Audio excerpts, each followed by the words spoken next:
Bonjour à toutes et à tous, chronique pour la radio CNO. Nous sommes la semaine du 13 novembre.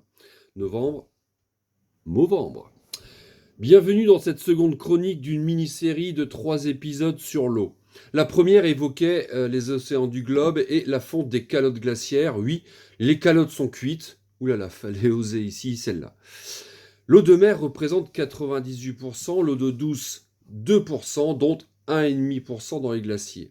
Occupons-nous aujourd'hui des 0,5% d'eau restante avec le grand cycle de l'eau. Celui de la goutte d'eau qui tombe du ciel, qui ruisselle dans une prairie et tombe dans un ruisseau, puis dans un torrent avant un lac.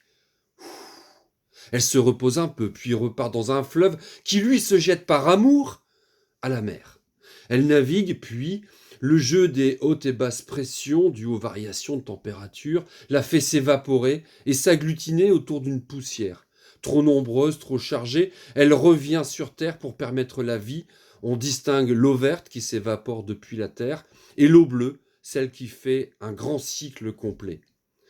L'eau de pluie salvatrice quand on la chante ou danse, pour elle, puis parfois meurtrière, comme en Belgique il y a 2 ans, comme en Libye, le 11 septembre dernier, causant la mort de plus de 11 000 personnes, mais je suis sûr que vous n'avez vu que très peu d'images sur cette catastrophe. Dans un milieu sauvage, naturel, la goutte tombe au sol et s'infiltre grâce au système racinaire des plantes et aux travaux titanesques de canalisation des vers de terre et de tout l'écosystème de l'humus. C'est pour cela que l'eau de pluie s'infiltre. Mais voilà, il faut des routes, puis des autoroutes, il faut assécher des zones humides pour des immeubles et des champs, et on se retrouve dans la situation actuelle dramatique où seulement 6 à 9% de l'eau de pluie rejoint une nappe souterraine. On artificialise trop, beaucoup trop. En France, un terrain de football toutes les 7 minutes, soit un département tous les 10 ans. Et alors ? Et on accélère, parce qu'à voir la répartition des projets entre les locaux et les nationaux, on voit bien qu'en fait, la loi ZAN, pour zéro artificialisation nette, ne servirait qu'à l'État qui, dans sa logique de centralisation, décide où et quoi construire. Allez, la nappe phréatique, ce n'est pas un lac souterrain paisible comme le symbolisent parfois les enfants. C'est en fait de l'eau infiltrée dans les porosités des roches et des sédiments, comme de l'eau dans un verre rempli de cailloux.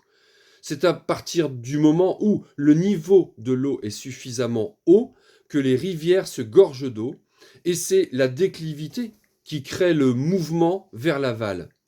Bien sûr, il arrive que le substratum imperméable, c'est la couche du sol, canalise l'eau en une rivière, puis un lac souterrain, offrant le phénomène presque magique de la source où apparaît Manon en voile sous lequel se dessinent des courbes. Oh là là, désolé.